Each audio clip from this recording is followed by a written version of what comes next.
They skipped my baby's funeral for a barbecue, so I read them my last letter. 6 months ago, I buried my daughter, Hope.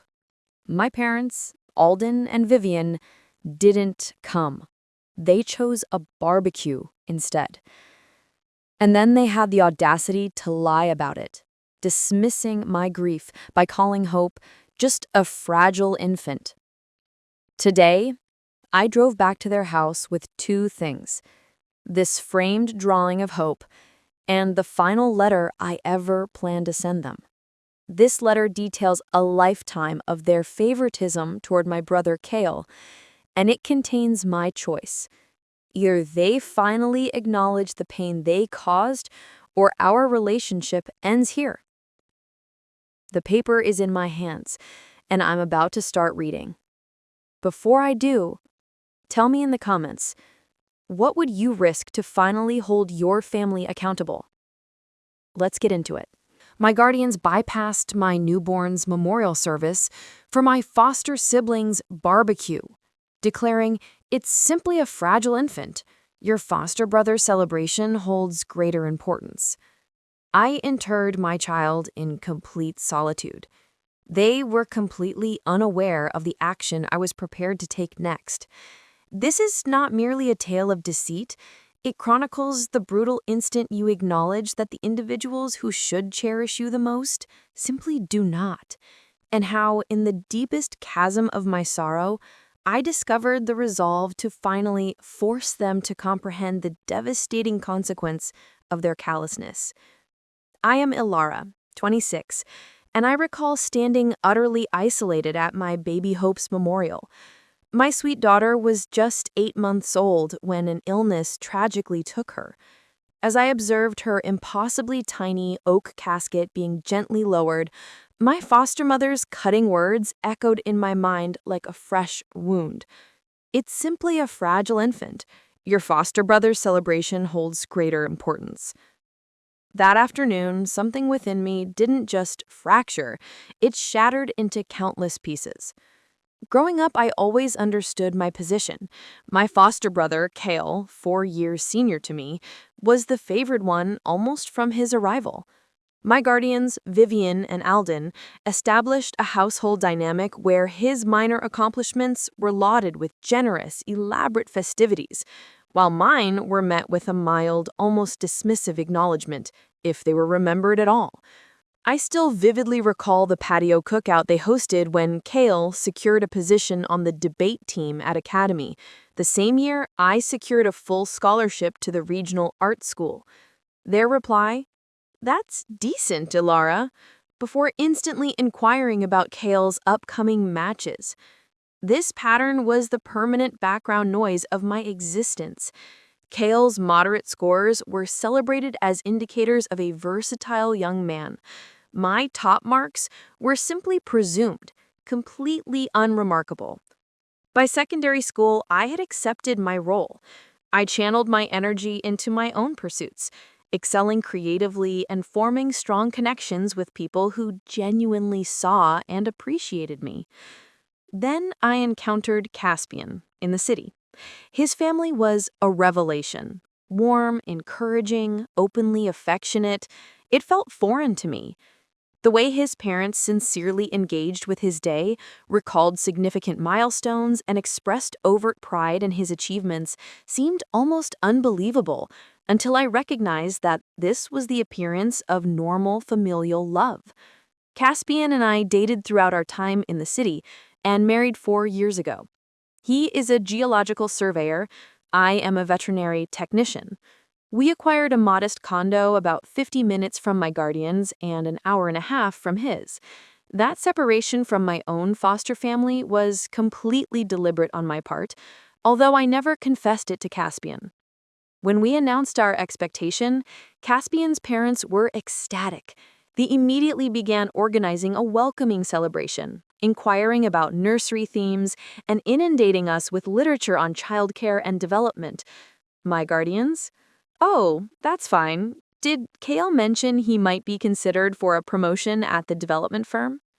They appeared at the welcoming celebration organized by my in-laws, but dedicated most of the time regaling attendees with anecdotes of Kael's recent excursion to the archipelago of Alara. Kael's existence had always been a meticulously paved road of triumphs, highly sought-after position, upscale apartment, increasingly desirable female companions. Each progression was a grand affair for my guardians. When he purchased his apartment, they assisted with a significant deposit, a generosity they never extended to me, despite my heavy educational debt. When I dared to mention the inequity once, my foster mother simply stated, "Kael has a more demanding lifestyle to maintain. You and Caspian are more resourceful people." Hope arrived on a cool Arcturian morning. She had Caspian's sandy hair and my amber eyes. Holding her for the first time, I experienced a love so profound, it physically ached. Caspian's parents arrived at the health center within hours, tears of happiness flowing, arms laden with offerings. My guardians came the following day, remained for precisely 40 minutes, and departed because my foster mother recalled a hair appointment. Over the next 8 months, Caspian's parents were a consistent, supportive presence. They visited weekly, sometimes just to grant us respite, to allow us a nap or a quiet dinner. They captured thousands of images, assembled a specialized photo album, and constantly affirmed what a beautiful family we were. My guardians, they visited exactly twice. Once, 4 weeks after Hope's birth, when my foster mother's literature circle acquaintance insisted on meeting the baby. The second time was when they were in the vicinity for one of Kael's business dinners. They held Hope awkwardly as if she were a fragile antique and appeared relieved when she began to fuss and I retrieved her. Despite their blatant indifference, I consistently sent them weekly photo updates of Hope's development. Her first grin, her first rollover, her contagious giggle. My foster mother would occasionally reply with a single emoji. My foster father never replied at all. 2 months before Hope passed, Kael developed a slight congestion. Nothing severe, just a minor runny nose. Her clinic doctor assured me it was a typical minor infection. Nevertheless, I took a few days off work to care for her. By the weekend, she seemed recovered, eating normally, smiling her toothless smile that always captivated my heart. I had no way of knowing those would be our final days together. It was a Viridian evening when our reality imploded. Caspian and I had settled Hope to sleep around 8 p.m. She had been completely normal that day, making sounds, playing with her cherished wooden toy, and feeding well. We had dinner, watched a program, and retired around 11. The baby monitor remained silent all night. Too silent. When I awoke at 6 a.m. for my early shift, something felt dreadfully wrong. Hope typically woke around 5 for a feeding. I went to her nursery, the room we'd painted a soft sage green with celestial figures on the walls. In her small woven bassinet, surrounded by the handcrafted toys from Caspian's parents, Hope lay motionless. Too motionless. "Hope," I whispered, touching her cheek. It was cold. What transpired next is fragmented.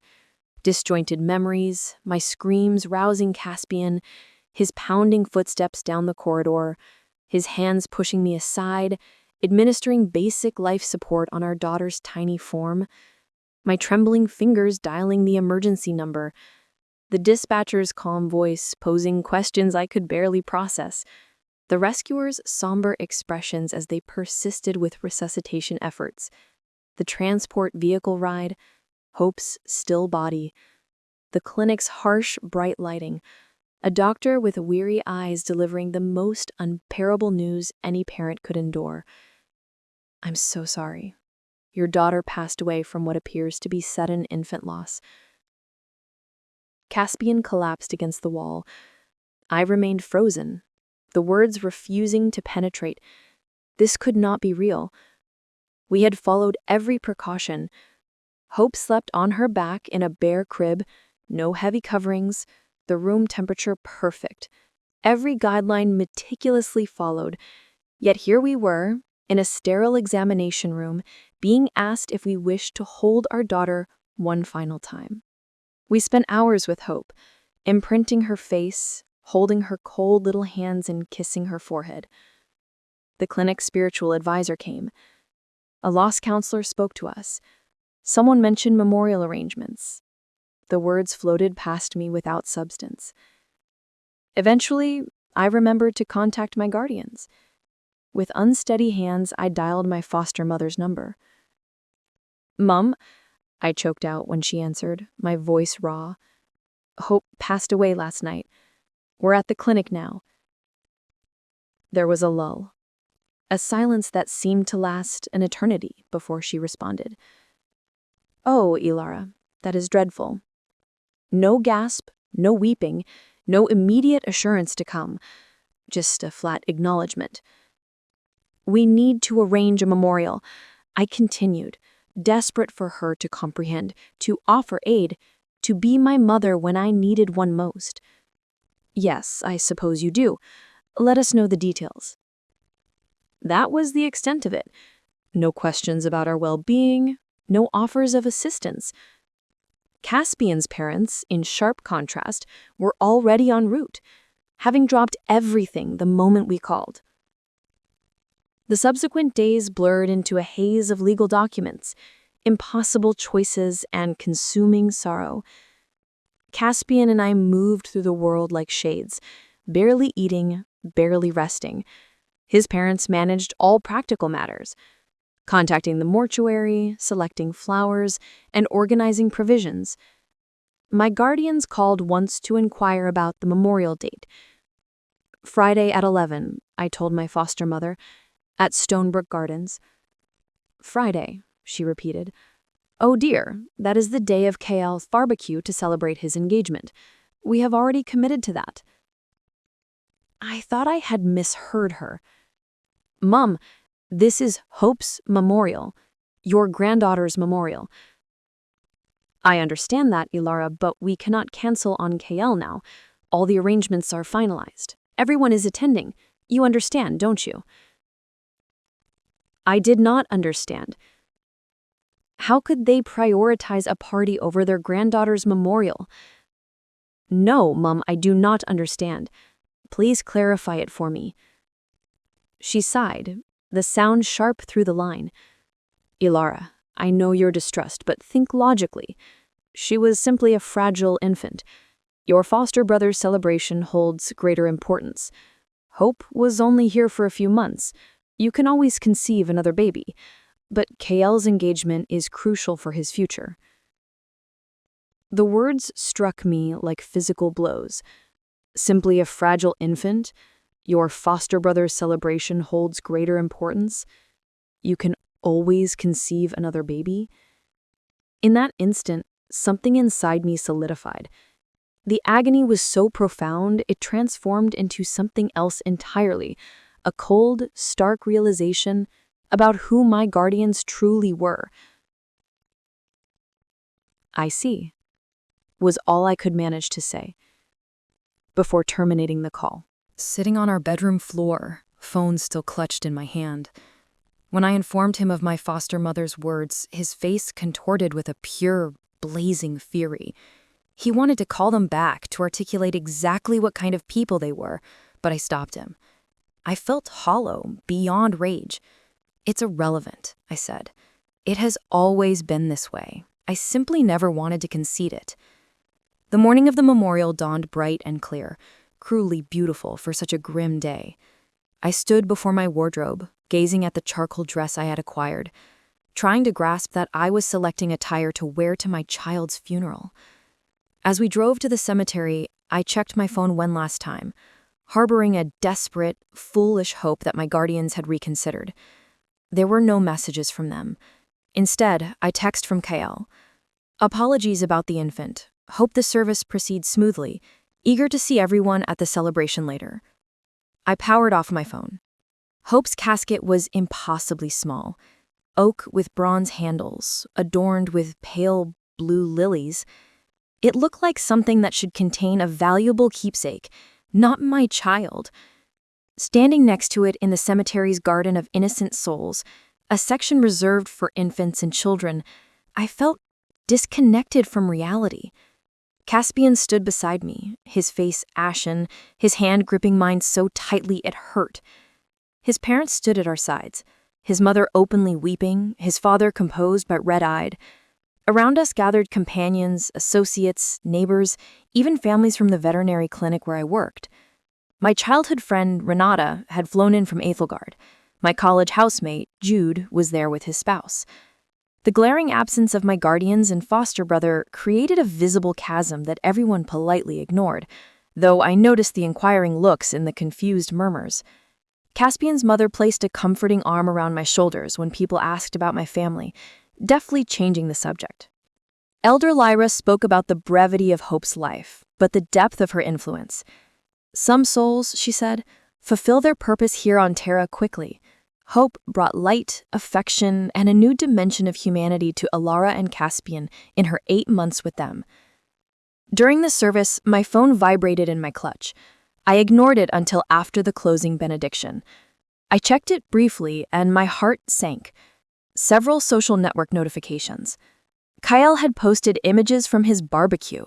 My guardians were prominently featured, smiling with celebratory drinks in hand, reveling while their granddaughter was being lowered into the ground 3 miles away. When it came time for the internment, I nearly collapsed.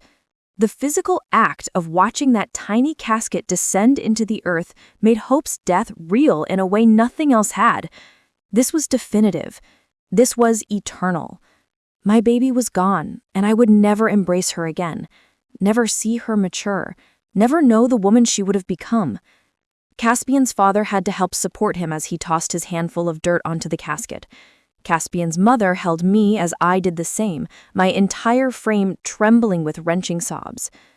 Around us, others followed suit, softly uttering prayers and farewells. Later at our condo, people gathered with provisions, flowers, and kind intentions that could not penetrate my sorrow. I moved through the rooms mechanically, receiving condolences, thanking guests for attending, and declining offers of food I knew I wouldn't consume. In quiet moments, I caught myself listening for Hope's soft sounds through the baby monitor we hadn't yet stored. Each time, the realization that I would never hear her again struck me anew. That week passed in a blur of grief. I took leave from work. Caspian attempted to return after 3 days, but came home early, unable to concentrate. We moved through our condo like silent figures, eating minimally, sleeping poorly, and speaking little. The silence where Hope's babbling, crying, and laughter should have been was deafening. My guardians did not call, they did not message, they did not visit. Caspian's parents came daily, bringing meals, managing the laundry, and sitting with us in our sadness. They respected our need for isolation, but ensured we were not alone for too long. Caspian's mother gently suggested counseling. His father assisted with the mountain of documentation that follows a loss: death certificates, insurance claims, medical bills. 7 days after the memorial, my phone rang with my foster mother's number. I almost didn't answer, but finally did, curious about what she could possibly say. "Ilara, how are you?" she asked, her voice casual, as if we'd simply gone a week without conversation. As if nothing significant had happened. "My daughter passed away and was buried without her grandparents present," I replied flatly. "How do you think I am?" "Now, Ilara, there's no need for that tone. We're calling to extend an invitation to Sunday dinner. It would be beneficial for you to leave the house, don't you think?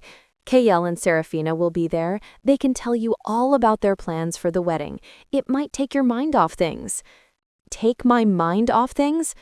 As if my child's death were a minor inconvenience to be diverted from with wedding details? I don't think we'll be able to attend. Ilara, you cannot just withdraw. Life continues. It's been a week already. A week. A week since I buried my daughter, and my foster mother thought that was adequate time to move on. "I have to go," I said, and hung up. Caspian found me sitting on the bathroom floor, staring at the wall. When I told him about the call, about my foster mother's invitation to Sunday dinner to hear about Kael's wedding plans, his expression hardened. "They cannot be serious," he said. "They are," I replied. "They absolutely are." Against my better judgment, I consented to attend Sunday dinner at my guardian's house 2 weeks after Hope's memorial.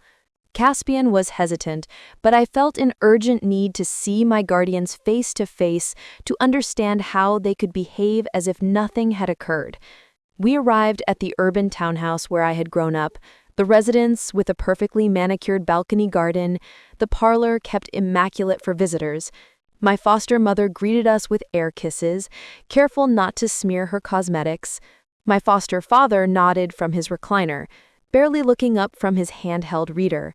Kael and Serafina sat on the sofa, a luxury travel brochure spread before them. "Ilara, Caspian, come in," my foster mother chirped. "Dinner is almost ready. Kael was just showing us the resort they're considering for their honeymoon. It's truly spectacular." No mention of hope, no acknowledgement of our anguish, no recognition that we might not be in the frame of mind to discuss vacation resorts. We sat rigidly on the small sofa while Kael monopolized the conversation with details about the honeymoon budget, the activities, and the clothing he'd need. My guardians hung on every word, offering suggestions and compliments. I noticed a new item on the mantelpiece, a figurine of Kael and Serafina at the barbecue, the same event they'd chosen over Hope's memorial. During the meal, my foster mother served savory pastries and roasted tubers, Kael's favorite. The conversation revolved entirely around Kael's promotion, Serafina's travel plans, and my guardian's ideas for the welcome reception. Finally, during the final course, I couldn't endure it any longer. "Did Hope's memorial disrupt your barbecue?" I asked, my voice cutting through a discussion about travel agents. The table fell silent. My foster mother's smile froze on her face. "Ilara," she said with a strained laugh, "let's not introduce sensitive subjects at dinner." "Sensitive subjects?" I repeated.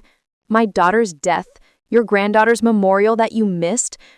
"Now, Ilara," my foster father interjected, "what is done. No point dwelling on the past." "The past? It was 2 weeks ago." Kael rolled his eyes. "See, this is why we didn't want to bring it up. You always create such drama, Ilara." I stared at him, utterly amazed. "Drama? My baby died, Kael, and none of you attended her funeral because you were too busy hosting a barbecue?" "It wasn't merely a barbecue," she said defensively. "It was a celebration of Kael and Serafina's engagement. We had been planning it for weeks. We couldn't cancel at the last moment." "But you could miss your granddaughter's memorial? You could tell me she's simply a fragile infant that I can always conceive another one?" Caspian, who had been silent until now, put down his fork with a loud noise. "I have sat here attempting to be courteous, but this is unbelievable.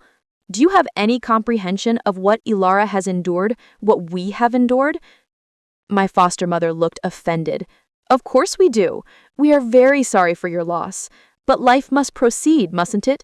Obsessing over grief is unhealthy." "It has been 2 weeks," Caspian said, his voice dangerously low. 2 weeks since we buried our daughter, and you haven't once asked about our well-being. You haven't offered to help. You haven't acknowledged our pain in any manner." My foster father cleared his throat.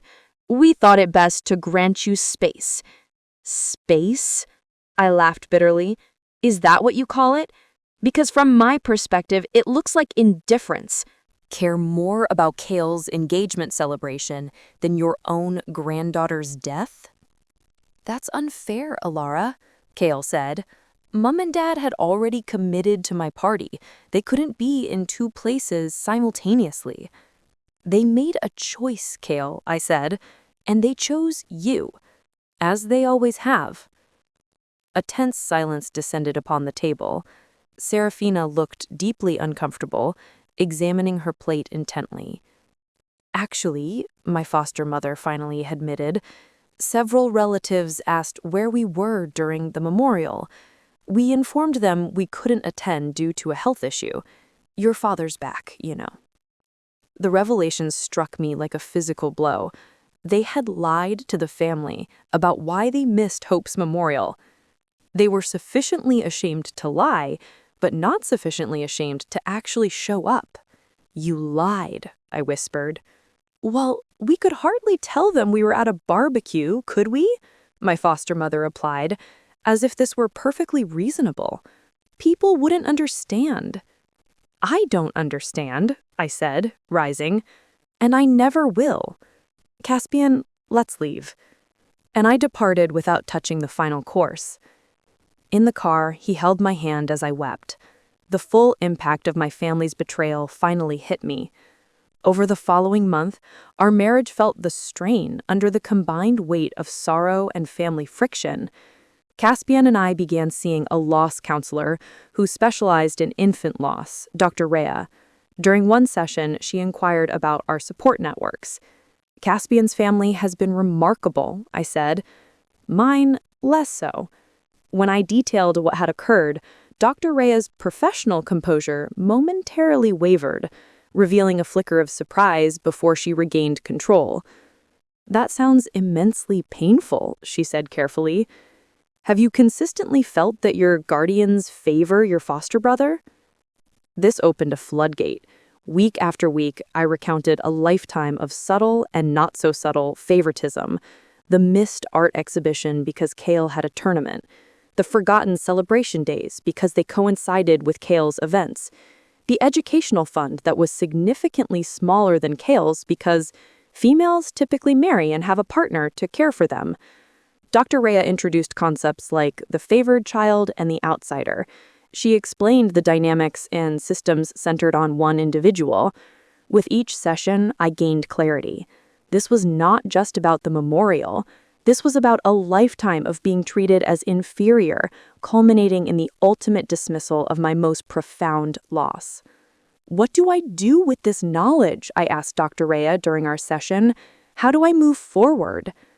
That depends on your desired outcome, she replied. Some people opt to maintain limited contact with strict boundaries. Others find they require a clean break. What feels appropriate to you?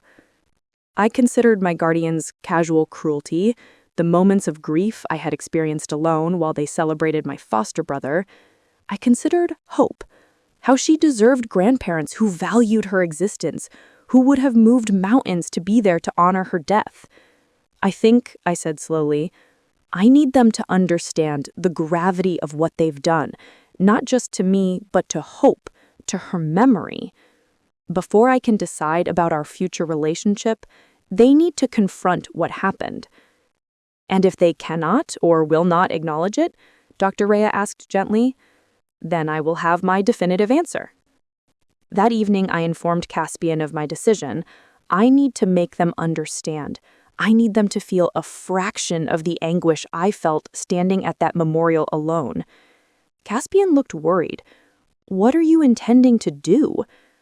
Nothing destructive, I assured him, just the unvarnished truth, the truth they've been evading for years.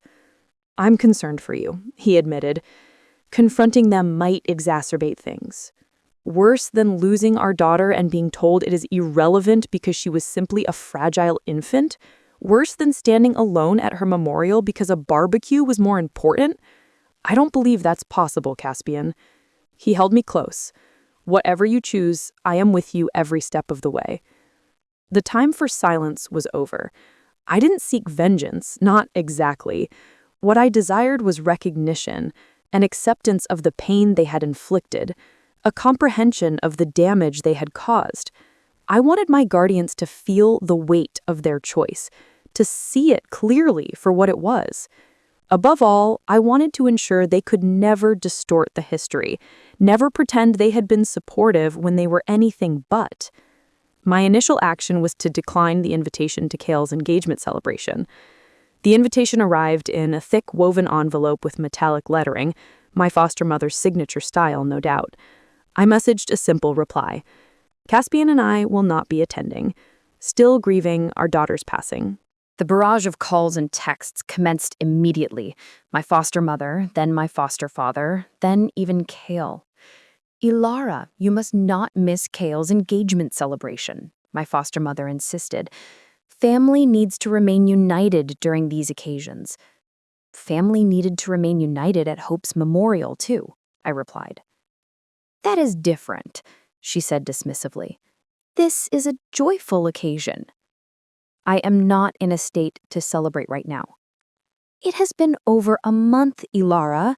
You need to proceed." I ended the call without replying. My foster father's call was similar, guilt and manipulation cloaked in paternal authority. Kael's call was the most surprising. "Mom and Dad are upset you're not coming to my celebration," he said. "Can't you just make an appearance for an hour or so? It's important to them." Was Hope's memorial important to you? Well, no, that's unfair. I barely knew her. Whose fault is that, Kael? You visited her exactly once in 8 months. She was your niece. Look, I'm sorry about what happened. It's terrible, but life goes on, right? You and Caspian can try again when you're ready. Try again? As if Hope were a failed attempt rather than our daughter. As if any future children could substitute her rather than be their own unique individuals. "I will not be attending your celebration," I said firmly. "Congratulations on your engagement." With that immediate pressure addressed, I began my serious investigation. I read literature about family estrangement, systems centered on one individual, and sorrow. I joined virtual support networks for parents who had lost children and found, to my sad relief, that my experience wasn't unique. Many others had encountered insensitive remarks, careless actions, and painful betrayals from family members during their darkest periods. One evening, I retrieved a container from my closet, a collection of proof I hadn't realized I'd been accumulating throughout my life. Greeting cards where my guardians had penned vague messages, or worse, referenced Kael's successes. Photographs from family gatherings where I stood on the edge while Kael occupied the center. Text messages illustrating patterns of neglect and dismissal. I constructed a timeline documenting the pattern that had culminated in their absence at Hope's memorial. It wasn't for them. It was for me. A means to validate my own experiences and emotions after years of doubt and minimization. Next, I contacted extended family members, aunts, uncles, cousins, who had attended Hope's memorial and noticed my guardian's absence. I didn't offer information. I just posed neutral questions about their understanding of the situation. "We were told your foster father's back was acting up and that your foster mother needed to remain home to care for him. Did that explanation seem odd to you?" Well, yes, I recall thinking it was strange they couldn't make it even for a brief time. But who am I to question? Everyone processes grief differently.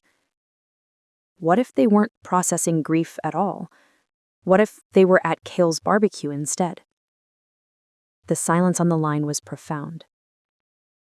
Similar discussions with other relatives exposed the extent of my guardian's deception. They maintained consistent lies to rationalize their absence, constructing a narrative where they were victims of circumstance rather than individuals who had made a deliberate choice. After 2 months of preparation, I was ready for the decisive action. I messaged my guardians. "I'd like to meet with you to discuss moving forward from everything that's happened. Just the 3 of us, this Sunday at 2 p.m. at your house." My foster mother replied instantly, "Wonderful. I'm so pleased you're ready to put this behind us. I'll bake your favorite nut loaf." The casualness of her response, the assumption that I desired reconciliation without acknowledgement, only strengthened my resolve. The night before the meeting, Caspian held me as I mentally rehearsed what I intended to say. "Are you certain about this? You don't owe them an explanation for ending contact if that's what you choose to do." "I'm not doing this for them. I'm doing it for me, for Hope. I need to speak my truth, to defend her memory. If I merely vanish from their lives, they'll fabricate a new story. They'll tell everyone I was too consumed by sorrow, too unstable, too irrational. I need to make it absolutely clear why I'm making this choice." "I understand.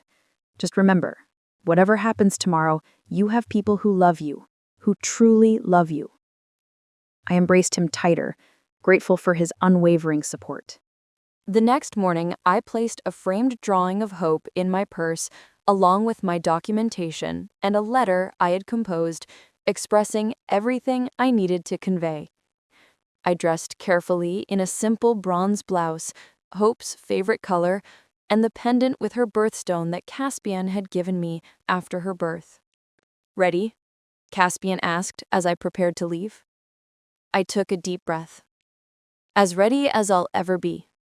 My guardian's house appeared exactly as it always had: flawless lawn, pruned shrubs, fresh decorative plants in the window boxes.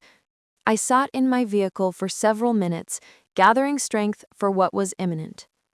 Finally, I took a deep breath, retrieved my purse containing Hope's drawing and my documents, and walked to the front door. My foster mother answered, wearing a silk dress and a decorative pin, as if this were a casual visit rather than a confrontation. "Ilara, come in. Come in. Your father is in the parlor. I've just removed the nut loaf from the oven." The house smelled of spice and sugar, a scent that had once signified security, but now felt like a travesty. My foster father sat in his customary recliner, his reader neatly folded beside him.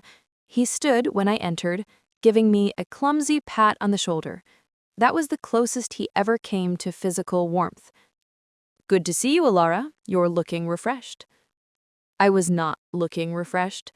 I had lost weight, had shadows under my eyes, and my skin was pale from spending weeks indoors. But my appearance had never been of particular concern to my foster father. "Let's have some nutloaf," my foster mother suggested, already moving toward the kitchen. "Then we can talk." "Actually," I said, my voice steadier than I had expected, "I'd prefer to talk now." My guardians exchanged a look I recognized from my youth, the one that indicated I was being unreasonable. "All right," my foster mother conceded, settling onto the couch. "What did you wish to discuss?" I sat across from them, placing my purse beside me. "I wanted to discuss Hope's memorial and why you weren't there." My foster mother's smile became strained. "Ilara, we have addressed this. We had a prior commitment." "A barbecue," I said flatly. "An engagement celebration for your foster brother," my foster father corrected, as if the phrasing changed the reality. "I'd like to show you something." I reached into my purse and pulled out Hope's drawing, a professional portrait we had commissioned when she was 4 months old. She was wearing a bronze smock, her amber eyes luminous, a gummy smile illuminating her face. I set it on the polished table between us.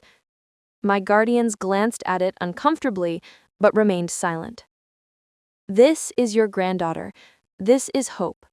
The Hope whose memorial you bypassed to attend barbecue. The Hope you referred to as simply a fragile infant. The Hope your foster sibling, my brother, visited exactly once in her entire existence." "Ilara," my foster mother began, but I raised my hand. "I am not finished. For as long as I can remember, you have made it clear that Kael matters more than I do. His successes, his milestones, his happiness always superseded mine. I accepted that.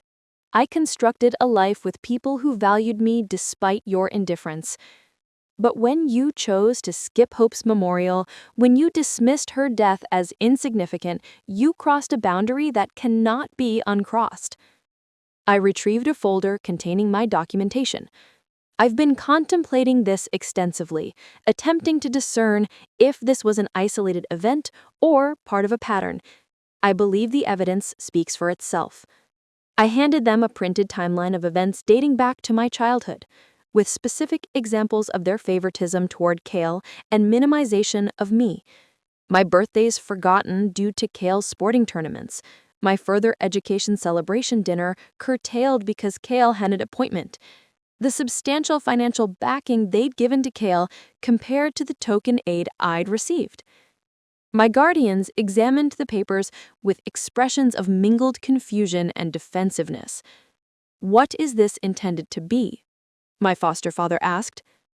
"It's a record of your choices, a pattern that culminated in the most agonizing day of my life when I interred my daughter alone while you celebrated with Kael." "You weren't alone," my foster mother protested. "Caspian was there, and his parents." "Yes, they were. Thank the heavens for them. But my guardians, Hope's grandparents, chose a party over her memorial and then lied to the family about why they weren't there. My foster father's face flushed. We didn't think it would look appropriate. No, it wouldn't look appropriate because it wasn't appropriate. It was cruel. It was selfish. It was the clearest possible declaration of your priorities. I pulled out my phone and displayed the screenshots I'd saved.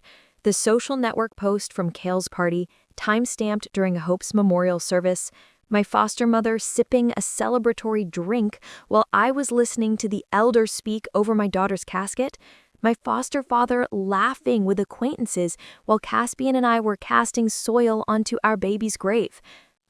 Do you have any concept of what it felt like to see these after the memorial? I asked, my voice finally cracking.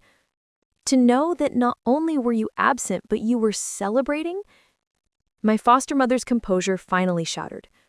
What do you require from us, Alara? We can't alter what happened. No, you can't.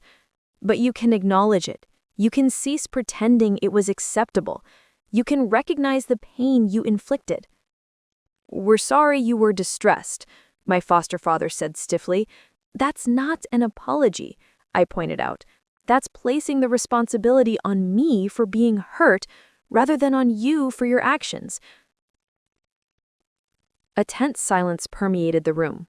My foster mother looked at my foster father, clearly expecting him to resolve this crisis as he resolved everything, with authority and dismissal.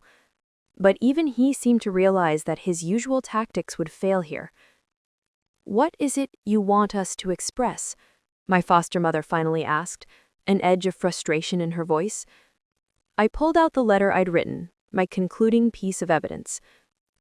I don't want you to express anything. I want you to listen. This is what I need you to hear. I unfolded the paper and began reading. Dear Mom and Dad, I'm writing this because I need you to comprehend what your choices have signified to me. When Hope died, my world collapsed. Everything I knew, everything I believed, everything I hoped for was shattered in an instant. The only factor that could have intensified that pain was facing it alone, and that's exactly what your choice compelled me to do. When you told me that Hope was simply a fragile infant and that Kael's party held greater importance, you didn't just miss a memorial, you invalidated her entire existence. You told me that my child, your granddaughter, was disposable, replaceable, unimportant. You told me that my sorrow was inconvenient, my pain was exaggerated, my loss was negligible compared to Kael's celebration. This wasn't an isolated event. It was the culmination of a lifetime of being treated as inferior, of having my experiences minimized, my achievements overlooked, my needs dismissed. I've spent my entire life attempting to earn the love and attention you give Kael freely, never grasping that the issue wasn't me, it was you. I'm not composing this to harm you or to extract an apology. I'm writing because I need you to know that I recognize the truth now. I see the pattern. I understand that this will never fundamentally change because you do not want it to change. And recognizing that, I need to protect myself and the memory of my daughter from further anguish. For now, I've resolved to step away from our relationship. I required time and space to mourn Hope without having her existence diminished. I need to recover from not just her loss, but from the additional trauma of your reaction to it. I need to build a life surrounded by people who value me and who would have moved mountains to be present on the worst day of my life. If someday you are willing to genuinely acknowledge what transpired, to take accountability for your actions without excuses or deflections, to commit to genuine change, then perhaps we can begin to reconstruct a relationship. Until then, this distance is essential for my well-being and for honoring Hope's memory the way she deserves. With both sadness and resolve, Alara. When I finished reading, I looked up to see my foster mother crying silently, her cosmetics tracing down her cheeks. My foster father sat rigid, his jaw clenched, but his eyes revealed a flicker of something I'd rarely witnessed: uncertainty. "You can't be serious," he finally said. "Cutting us off over one missed event?" I folded the letter carefully and returned it to my purse. It wasn't one event. It was the final event in a lifetime of events. And I'm not cutting you off permanently. I'm stepping back until you can acknowledge the reality of what happened and commit to change. "This is ludicrous," my foster father insisted. "Everyone has preferred children. It's natural. We've done everything for you." "Alden," my foster mother interrupted, her voice uncharacteristically firm. She was looking at Hope's drawing on the table, truly looking at it, perhaps for the first time. "Stop."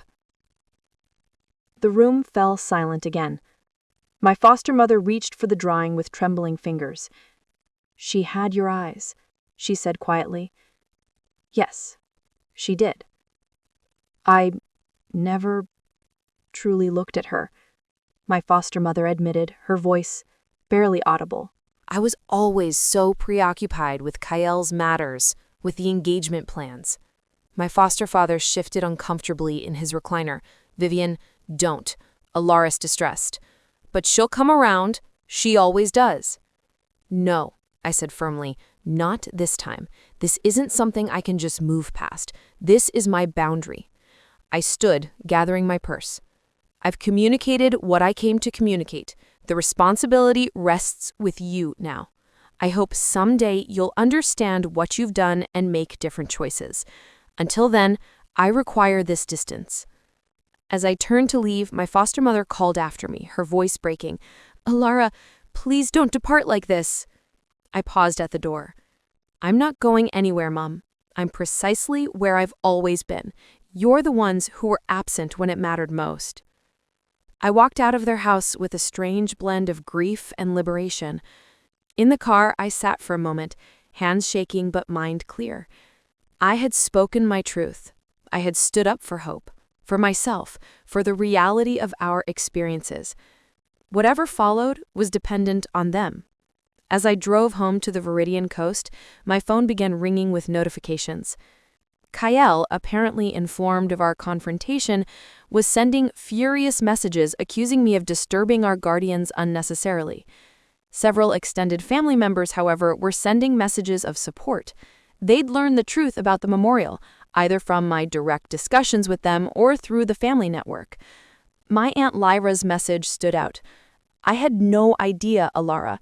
No idea they chose a party over Hope's memorial. I'm heartbroken for you and ashamed of my brother. Whatever you need, I'm here." By the time I reached home, word had spread throughout the family. The narrative my guardians had carefully constructed was collapsing under the weight of truth. They would need to face not just me, but the judgment of the extended family who had believed their falsehoods. Caspian was waiting for me, concern etched across his face. How did it go? I sank into his arms, emotionally depleted but strangely peaceful. "I did it. I said everything I needed to say. And now we wait. Either they'll recognize what they've done and attempt to make amends, or they won't.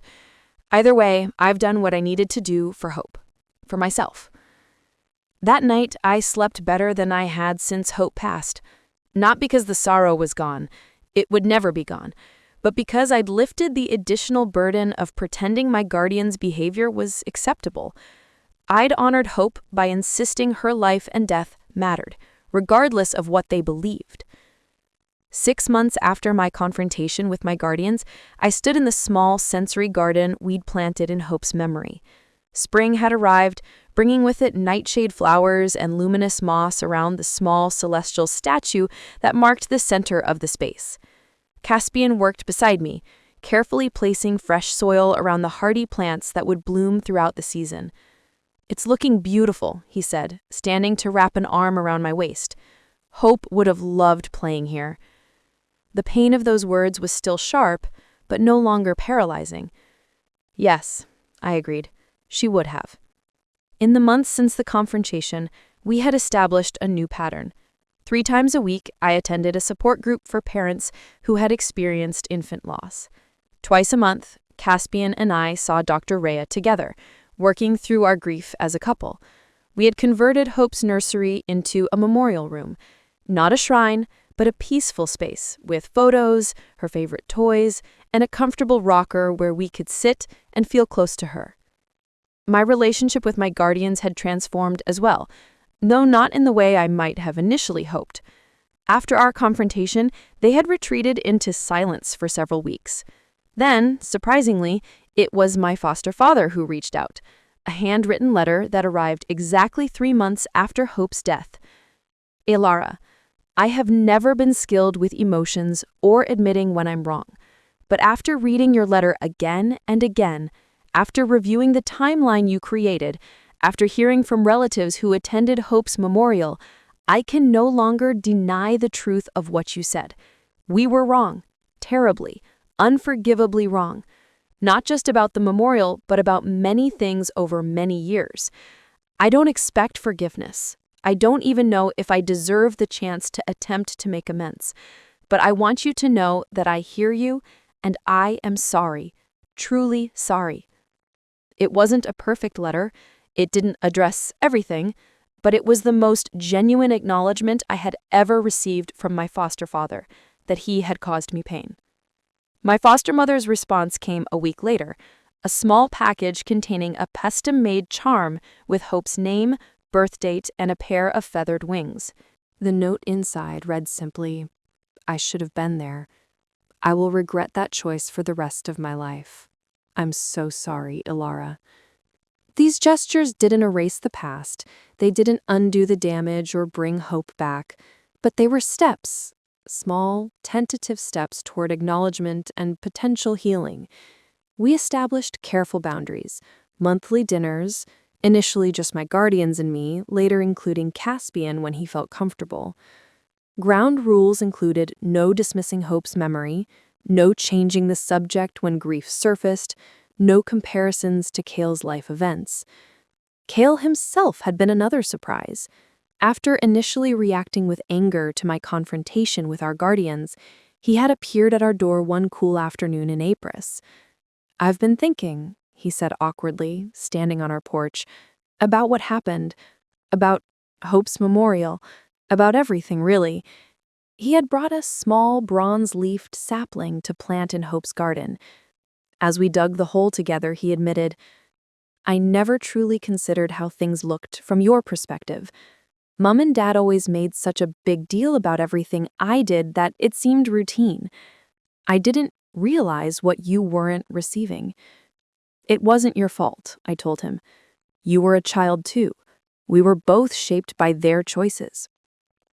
Still, he said, patting soil around the sapling, I should have been at her memorial.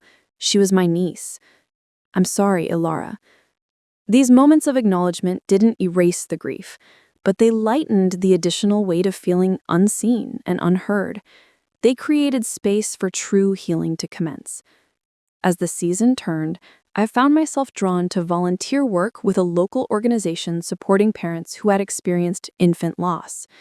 My technical background gave me professional insights, while my personal experience allowed me to connect with parents in a way that clinical knowledge never could. During one support session, a young mother named Talia broke down, describing how her in-laws had suggested she'd just try again, barely a month after losing her son to a congenital affliction. They don't understand, she sobbed.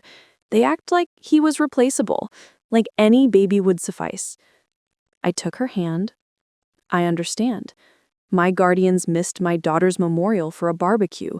They told me she was simply a fragile infant, and that my brother's engagement celebration held greater importance.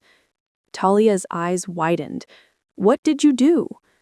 I stood up for my daughter's memory, I said. I made them face what they'd done, and then I focused on healing myself, with or without their understanding. Did it help? I considered it carefully. It didn't bring Hope back. It didn't erase the pain of interring her alone, but it honored her. It declared to the world her life mattered, her death mattered, and that helped me to heal. Working with these parents became my purpose, not replacing Hope. Nothing could do that, but creating meaning from the devastation of her loss. Each family I helped was a tribute to her brief life, a way of ensuring that her impact continued. Caspian and I began cautiously discussing the possibility of another child. Not to replace Hope, we were clear with each other and our therapist about that, but to expand our family. The conversation was fraught with apprehension and guilt. Would loving another child somehow diminish our love for Hope? Would every milestone with a new baby be overshadowed by thoughts of what Hope would have been doing at that age? "I'm scared," I admitted to Caspian one night as we sat in Hope's memorial room. "Terrified, actually." "Me too," he said. "But I think Hope would want us to have room in our hearts for another child. Not instead of her, in addition to her." My relationship with my guardians continued to evolve slowly. There were regressions, moments when old patterns resurfaced, when they slipped into comparing my life unfavorably to Kael's, when they seemed to forget the lessons they claimed to have learned. But there was also growth. My foster mother began asking about my volunteer work with sincere interest. My foster father established a small support fund in Hope's name at the pediatric clinic where I worked. During a family gathering to celebrate my foster father's birthday, I overheard him talking to a cousin who had recently had a baby. "Treasure every moment," he said with unusual emotion. "Every single moment matters." I learned that lesson too late with my granddaughter. It wasn't perfect. It would never be perfect. But it was progress. On the 1-year anniversary of Hope's death, we held a small remembrance ceremony in our garden. Caspian's parents were there, steady and supportive as always. My guardians came, bringing wildflowers and standing awkwardly but respectfully at the edge of the garden. Kael and Serafina attended briefly, placing a small wooden rabbit near the celestial statue. As we released biodegradable lanterns into the sky, I felt Hope's presence, not in a supernatural way, but in the profound impact that she had left on all of our lives. In her 8 short months, she had taught us about boundless love. In her death, she had taught us about the fragility of life. And in the aftermath, she had taught us about the strength of upholding truth, about setting boundaries, about honoring grief rather than accelerating past it. I had lost my daughter. That would always be true. But I had found my voice, my resolve, and a new purpose born from that devastating loss. For anyone out there who has experienced a similar loss or betrayal, I want you to know that recovery is possible. Not perfect recovery. The scars remain, but enough recovery to find happiness again, to find purpose, to build a life that honors your loss and your future. If Hope's story has moved you, remember, honoring your truth isn't selfish. Sometimes it's the most crucial action you can take for yourself and for those you've lost. Be gentle with yourselves. You deserve that kindness. Walking out of that house was the hardest thing I've ever done, but that suffocating weight of pretense is finally gone. I did what I had to do for Hope and for myself. My peace no longer depends on my parents' apology. It depends on the boundary I set today. If you have ever had to choose between your peace and your family's approval, you know exactly how this feels. So tell me, did I make the right decision to finally cut that line? Drop your thoughts in the comments and hit like and subscribe if you believe in standing up for yourself no matter the cost. Thank you for being here.